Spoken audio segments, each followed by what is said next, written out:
Hi everyone, I'm Stan from Eagle Vision. I'm here with Stan Kontos. Welcome Stan. I'm really excited to speak to Stan because look, the times this year have been a little bit different to normal, so I wanted to catch up with a successful business person who is actually dealing with these kind of changing times, and we wanted to talk about wealth transfer in the times of crisis. So it's a little bit different to typical property development experts that we've talked about, but it's a really pertinent topic at this time. So in the first episode, we want to talk about patterns and critical thinking. So what would you say are important things around that? Sure, and hello everybody. Human nature is such that we follow cycles.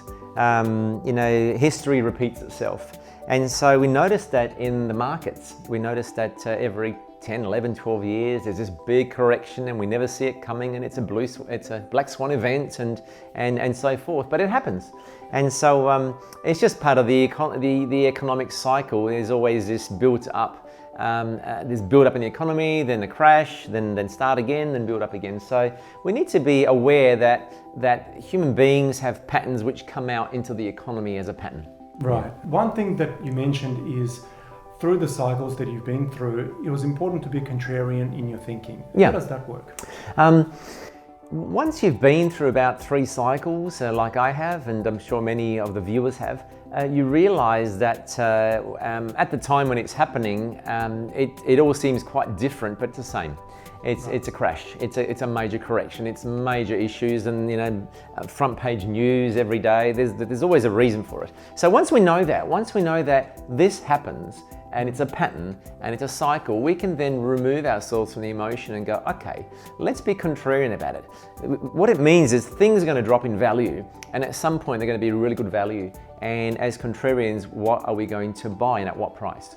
And so having been through since 91, starting your business back then and doing some of the property developments and activities over many years, how did you take advantage of some of these changes? I think if we study some of the most some people that have been in business and property long term, we find that they do a lot of their buying during the massive crash. Yep. They actually add to their stock.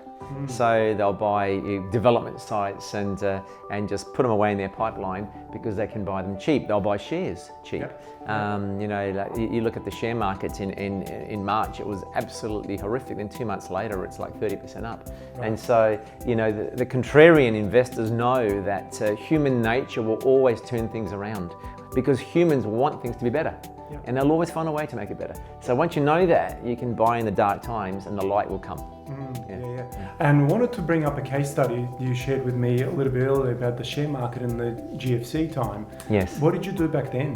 The GFC was interesting, and I've got a number of friends. Then everybody realised around the 9-month mark where the shares had come to an absolute bottom, and it was like capitulation. It was just dark, and it couldn't get any better. And a lot of the really astute investors were buying then.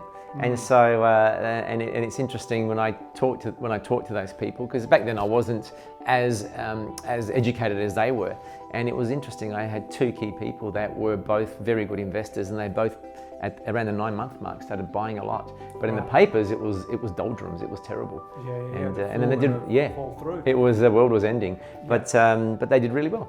Yeah. So that taught me the lesson that there is a point, and you never pick the bottom, but there is a point where we're either close to the bottom or coming off the bottom. But they knew that point, and it's always the Warren Buffett wisdom: be greedy when others are fearful. So when you have maximum fear, that's probably the time psychologically to start buying, provided objectively the numbers show that this is a really good value proposition. I understand. Look, this is what we sort of wanted to cover in the first episode. We're going to talk about some of the other key elements of longevity and other things in the future episodes, but thank you so much for watching, and we'll see you soon.